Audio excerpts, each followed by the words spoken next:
Hey, welcome back for the people listening in to Kickstart Your Week on Limerick City Community Radio, and also welcome to the people joining us on the YouTube channel, Having a Life While Making a Living. I have my first guest for 2023 on the line. Woo-hoo! And we're going to Dublin. I'm staying in Dublin, but for the people in Limerick, we're going to Dublin, and we're going to talk to Denise Brannick, who you're in Rathfarnham. Have I got that right? I am in Dublin, yeah. Dublin. Is that where you're originally from? It is.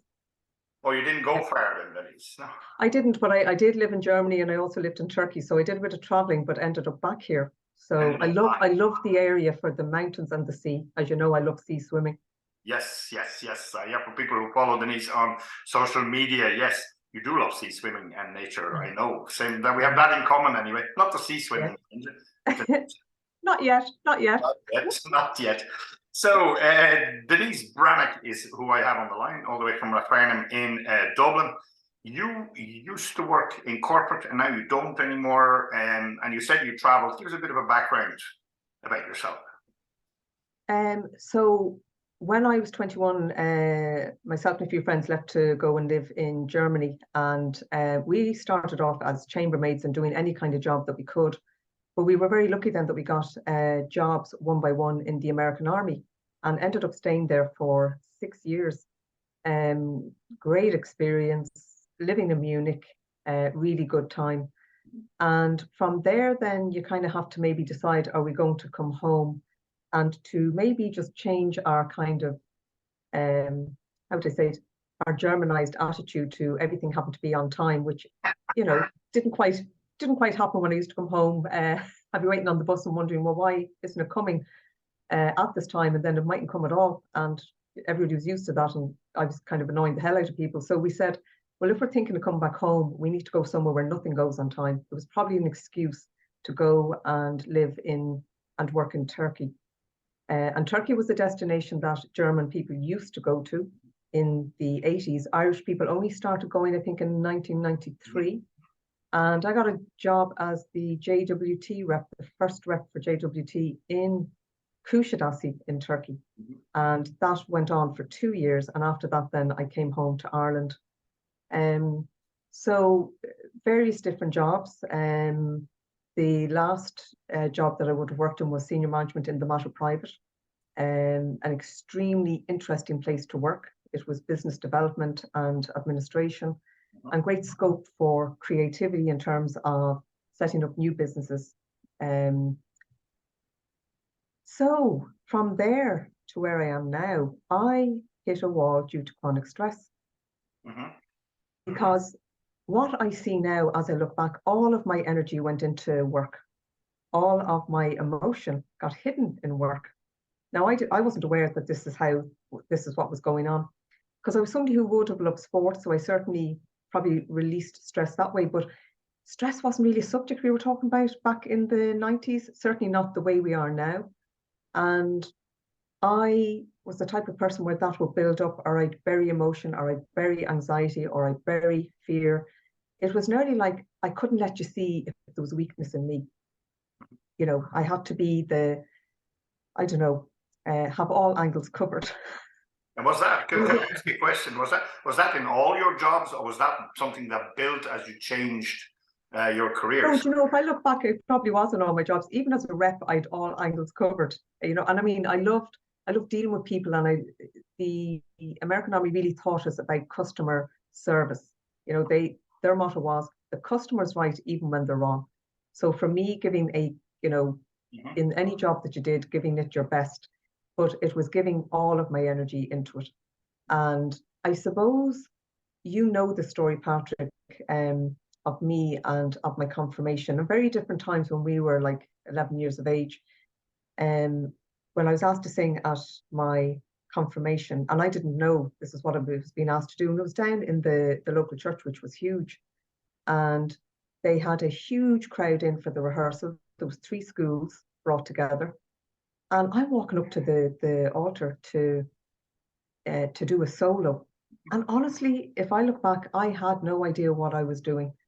And when I got up and I turned around, I did go into I would think blind panic, and it was fight, flight, or stuck. Again, we didn't have this language back then. Not even sure my parents knew I was doing a solo. And the way you were picked to do a solo was, oh yeah, you'll do it. But you didn't really know what you were doing. So it stems from that, and probably going back further where there was fear within my system. This sense of, I tried to sing that day and nothing came out. And instead of saying, you know, I can't do it, or I'm not able, or I'm whatever way I'm feeling, because I didn't have words for it, I said, I don't think the mic is working. And the priest, I can't remember what he said, but it was like, I somehow got it out of it. I can't remember whether I sang, that'll tell you. It's kind of like a blank, and I still don't remember. But what I do know now from the work that I've done since is that that pure fight or flight, stuck response got loaded into my subconscious mind. And it kind of nearly played out everywhere I went, in that it had me in a state of fear deep within my being, while me as an adult is trying to get on with life. So I don't know why I've been brought back to that, but it explains to me why then the relationship with self was a bit distorted through fear. And so, like, this protective mechanisms that the mind makes up to stop that from happening again. But it doesn't serve you when you're an adult, because you're no longer a child, and you're not going to be in that situation where somebody says you're going to do it and you say, oh yeah, no problem. You'll be asking the right questions. Plus, the whole conversation about emotions and how we bury them and what that does to us is now more open. So we understand how stress can build up. We understand burying emotions is not going to help us. So what was the catalyst then that made your body go, no? Or was it your body that went, no, I can't handle this stress anymore?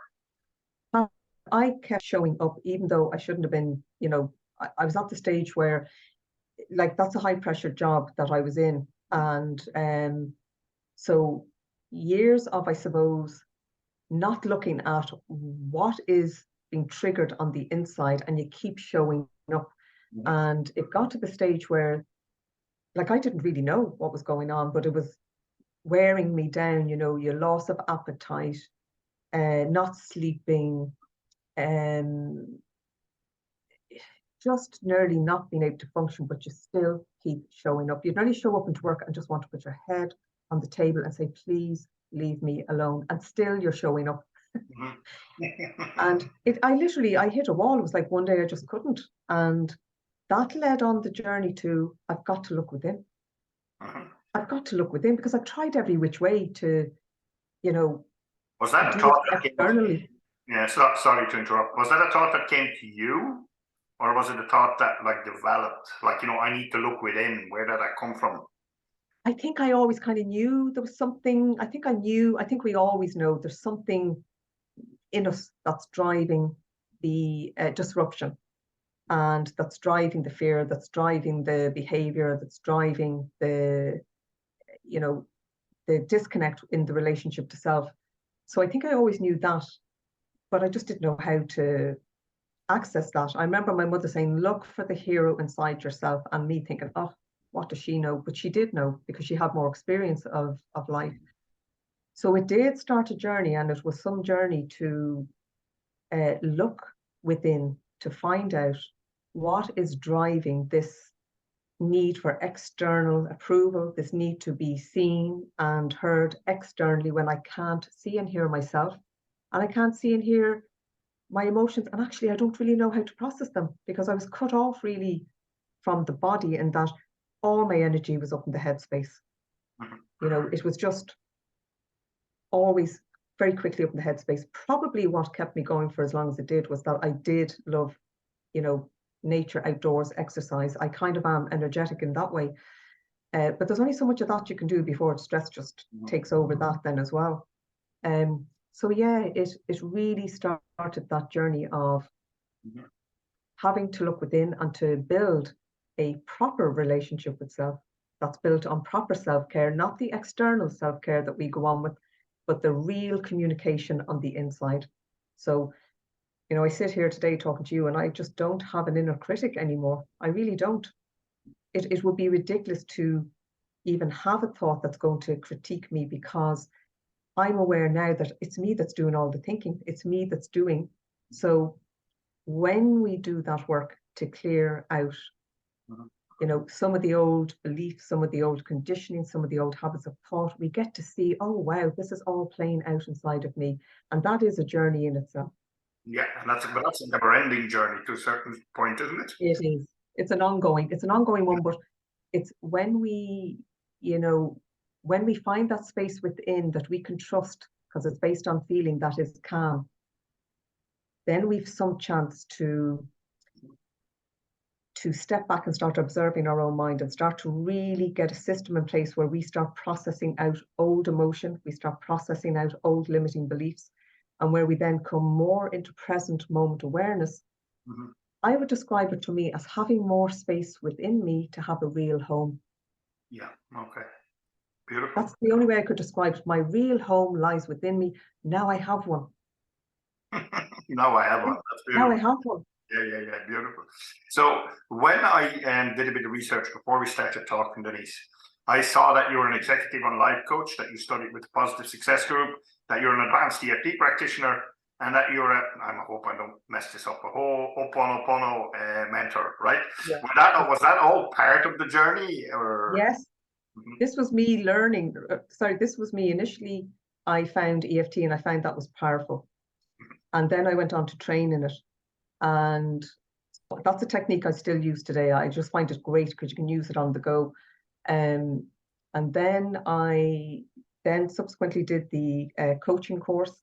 And I also, in my journey, really found Ho'oponopono. It's an ancient Hawaiian method of problem solving. And I read the book Zero Limits by Dr. Joe Vitale and Dr. Hugh Len. And it kind of blew my mind. Now, I didn't fully understand it.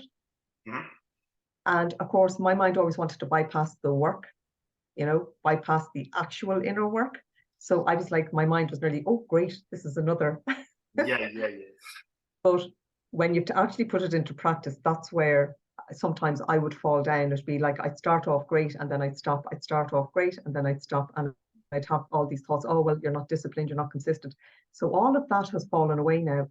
And there's now a choice of what tools am I going to use, when am I going to use them? And there's kind of more tuned into how I feel. So it was in the journey and in the need for techniques for myself. I went on then to train in them, and so I use them with clients. Cool. So that leads you, then that journey and all that is leading you to a point where you now work as a coach and EFT practitioner, etc., with clients, right? Yeah, so I work, it's more with mind and stress management. I mean, as you know, coaching, you move forward with coaching. The EFT, you can go into, you can kind of go backwards to clear the emotional disruption. So what I love is that I'm dealing with the person, and as coaching and everything is, I'm possibly more interested in the disruption, the emotional charges that are still stuck in the body and releasing them through using the techniques. Yeah, I love that. So as you said, mind and stress management. Yeah. That's what I call it, but that could change. If you want to give the baby a name, that's what the baby's called, right? Yeah, and sometimes just because if you go Ho'oponopono and EFT, people go, oh, we're not interested in that. Can you give us a line that we understand? So that's what I came up with so far. Fantastic. And you're enjoying that? I do. I really love the work. And I'm better able to do it now because I continue to kind of grow that relationship with myself. I suppose, Patrick, for me, first and foremost, my work is about digging deeper into that space within, that calm space within. That's my priority. And it's from that space I work with clients. If I start thinking the other way, then the mind's back in play. Yes. No, I understand. And it is a wonderful way of actually sharing that message with the world, be it clients, potential clients, friends, whatever, that it is all within. Everything's already within, right? Stop looking outside, right? It's all already within. But it's a wonderful message, and it's a wonderful way to share that.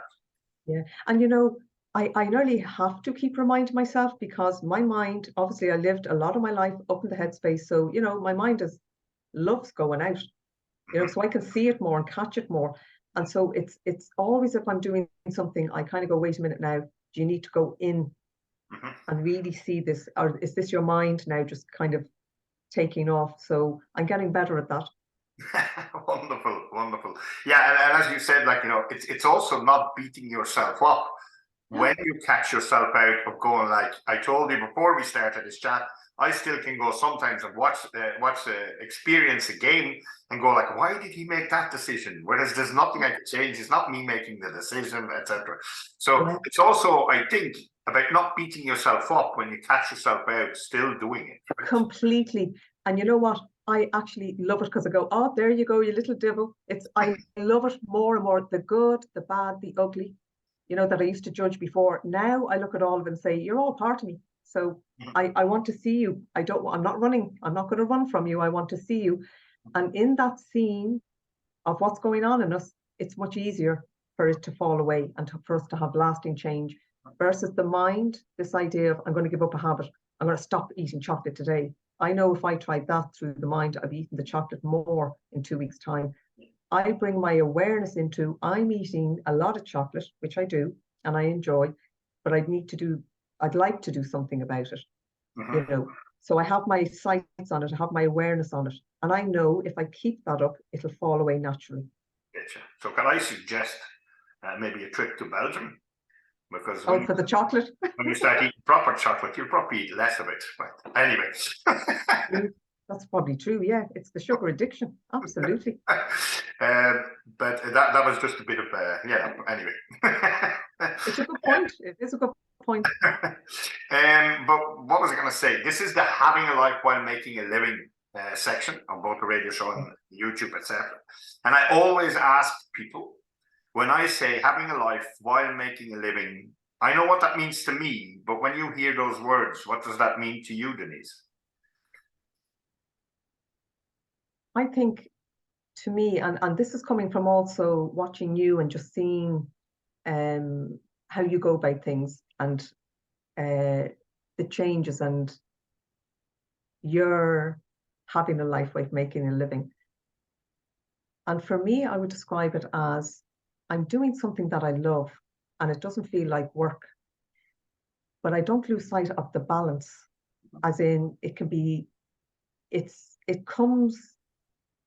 work that we're doing is coming to us because I love it, but also I factor in the swim, the walk, I don't lose sight of that like I did in the past. So there's a complete shift out of the headspace into the body. And I am now doing what I'm good at, what I love, what I enjoy, what I'm passionate about. And guess what? I'm making a living out of it too. And that allows me to, have that flexibility to do nature, to meet friends. So there's this gorgeous balance. It's moving away from a repetitive day, Monday to Friday, get off Friday, or now we have the weekend. I just don't live like that anymore. Yeah. Could I call that moving from work-life balance to just life balance? Yeah, yes, I love that. Yeah. Because to me, it's all an energy exchange anyway. So I'm giving, my journey, experience, expertise in exchange for currency, which happens to be money. Years ago, they used to barter and they'd be given chickens or whatever. So we've just moved on in so yeah, I love that life balance. Yeah. I love it. Cool, because I'm running a PR campaign actually to get rid of the words work-life balance. I want it removed from dictionaries, etc. So yeah. I love it. So that'd be one of my successes if I can manage that with people. So coming to success, because everyone has their own version of it, right? So having a life while making a living is my version of success. But I hear a lot of people, especially in January, a lot of people talk about success and that kind of stuff, and like I need to say, I have these goals and these targets and whatever. Like, so my question is, like, success to you, is that a word you have an aversion to, or do you see it differently, or do you feel it differently, or? Yeah, I see it and feel it very differently to what I would have in the past. I would have been rhyming off, the job, the this, the that. No, success now to me is going deeper into that space within self. Success to me is opening up my view to life with me in it. Mm-hmm. And to be perfectly honest, where I am at now in life, and I know it can only get better. And when I even say better, that does not mean you don't have ups, downs, challenges, but because I've accessed that space within that's calm and I've more access to it, I'm starting to see that I really get to choose how what am I going to create? What am I going to do with my time and with my energy, in the understanding that life can change in any moment, and not to have fear of that or that changing. That's success. That's success. To not know, to not be fully clear where it is that I'm going, but not to be afraid. And I suppose also to have the tools that I have, that I can take bolder steps in 2023, but it's bolder steps in relationship to me. So even now, with some of the things that I'm doing, I'm stepping outside a comfort zone. It'd be very easy to stay where I am and go, hey, you know what? This is it. This is success. I'm happy on the inside. Life is good. But actually, there's this sense of, you know what? There's a curiosity. Well, I can do more. And how much more can I do? And when I say more, it's not going to be measured in the success terms that we have now, like goals, like money, like any of that, because all of that can come. And what Ho'oponopono, the zero limits, tells us is, yes, of course, have an idea of where you're going, have an idea of a goal, but actually don't limit yourself to that. You keep clearing and tuning into and being the master of presence versus the master of the mind. You can surpass. But equally, you don't beat yourself up if you don't. You just go, okay, I'm learning, but you're not afraid.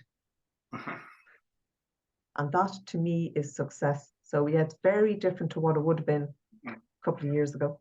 It feels to me, when you answered that you're in that present moment of success right now.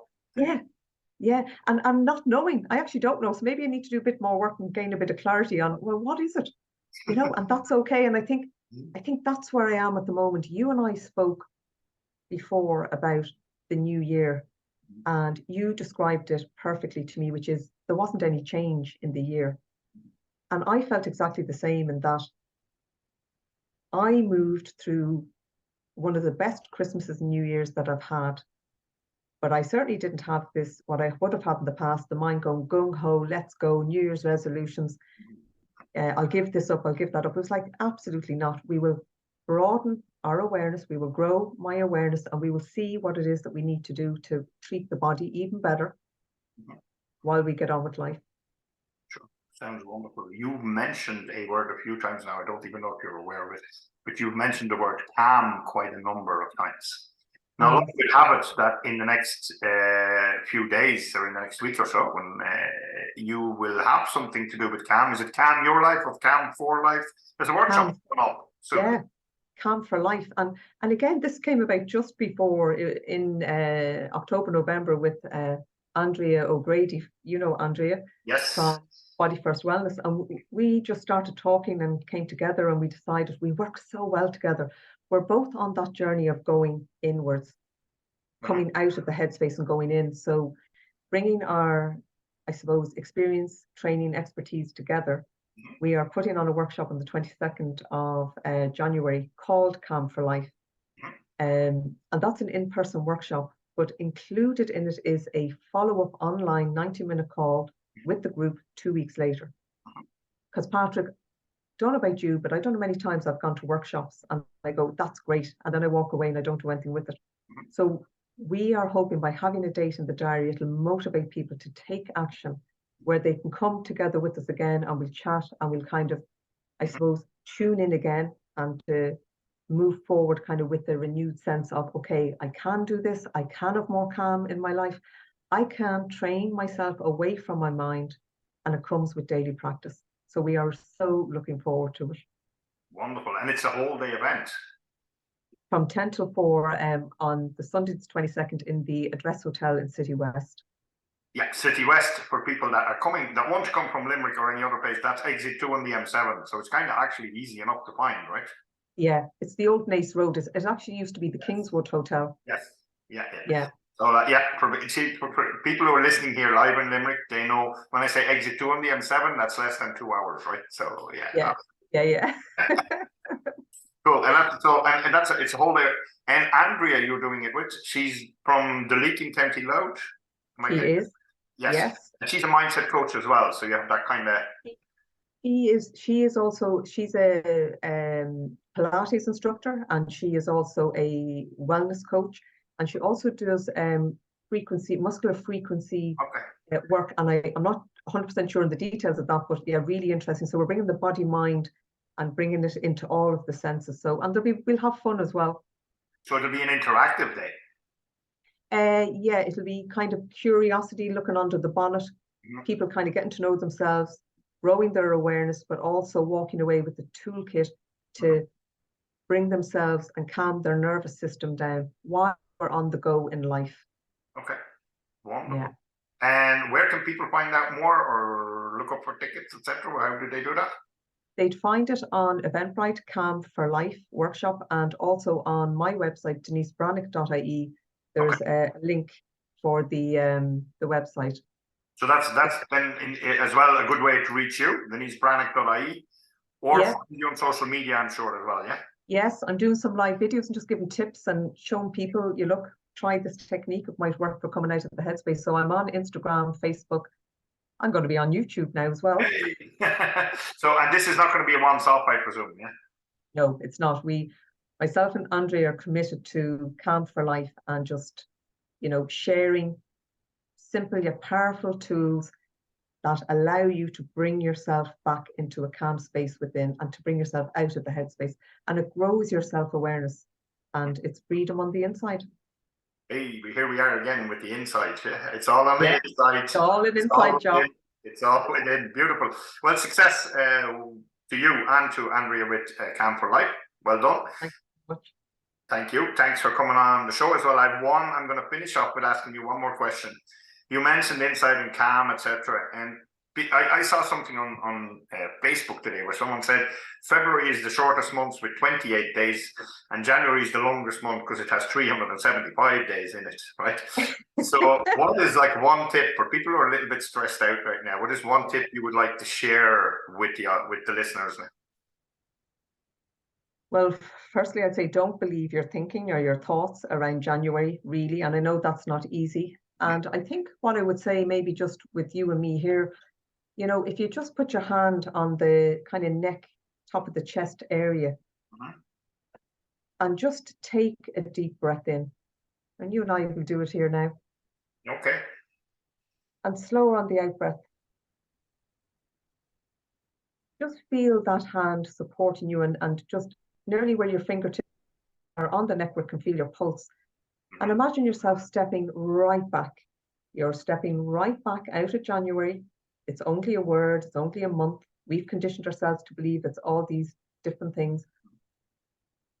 And allow yourself to drop your awareness into,